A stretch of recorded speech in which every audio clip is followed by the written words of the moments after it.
সুপ্রিয় দর্শক, এই মুহূর্তে পাওয়া বাংলাদেশ থেকে খুবই গুরুত্বপূর্ণ একটা নিউজ আমার কাছে খুব খারাপ লাগছে, তাই সরাসরি আমার সিলেট 24 এর পর্দায়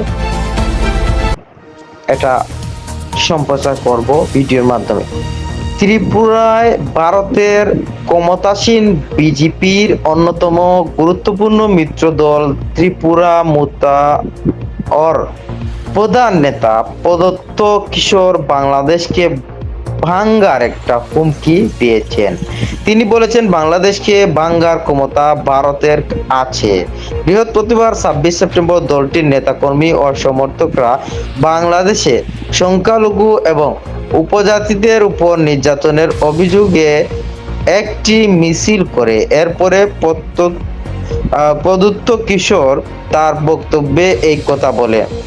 ওই নেতা বাংলাদেশকে ভেঙে আরেক নতুন দেশ তৈরির হুমকি দিয়েছেন। তিনি দাবি করেছেন ভারতের এই সক্ষমতা আছেও। এর পাশাপাশি তিনি দাবি করেন, যদি ত্রিপুরা সাহায্য না করত তাহলে বাংলাদেশ ও হতো না এবং মুক্তিবাহিনী বলেও কিছু থাকতো না। প্রদত্ত কিশোর বলেন, আজ মুসলিমরাও আমাদের হিন্দু মন্দিরগুলা রক্ষা করে, আমাদের রাজবাড়িতে এখনো নামাজ হয়, এটি ভারত এবং আমাদের সংস্কৃতি। কিন্তু দেখা যাচ্ছে বাংলাদেশের মানুষ এই বিষয়টিকে শ্রদ্ধা জানায় না। তিনি আরো বলেন, বাংলাদেশিরা এখন ভারতের বিরুদ্ধে স্লোগান দিচ্ছে। তারা বলে তারা নাকি ত্রিপুরা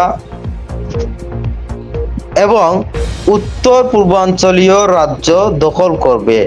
আমাদের সবাইকে ঐক্যবদ্ধ হতে হবে এবং সরকারকে চাপ দিতে হবে তারা যেন বাংলাদেশের বিষয়টি জাতিসংঘে উত্থাপন করে। বিজেপির মিত্রদলের এই নেতা বলে, ভারত চুপ ছিল কারণ শেখ মুজিব এবং শেখ হাসিনা ভারতের মধ্যে ছিলেন, কিন্তু এই বন্ধুত্ব এখন আর নেই। যদি বাংলাদেশিরা আমাদের চ্যালেঞ্জ জানতে পারে, আমি তাদের মনে করিয়ে দিতে চাই, পাকিস্তান ভেঙে ভারত বাংলাদেশ তৈরি করেছে।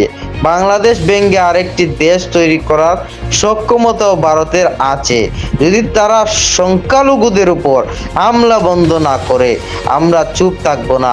বাংলা ভিশনের গুগল নিউজ ফলো করতে ক্লিক করুন, বা বাংলা ভিশন থেকে এই নিউজ আপনারা পরেও পড়তে পারবেন। আমি সরাসরি ভিডিওর মাধ্যমে এটা প্রকাশ করব। তিনি দাবি করেন তার পরিবার আগে ব্রাহ্মণবাড়িয়া, খাগড়াছড়ি, কুমিল্লা এবং চট্টগ্রামকে শাসন করত। ওই সময় সবাই মিলেমিশে থাকতো, কিন্তু এখন সেই অবস্থা নেই। সূত্র মাই ইন্ডিয়া।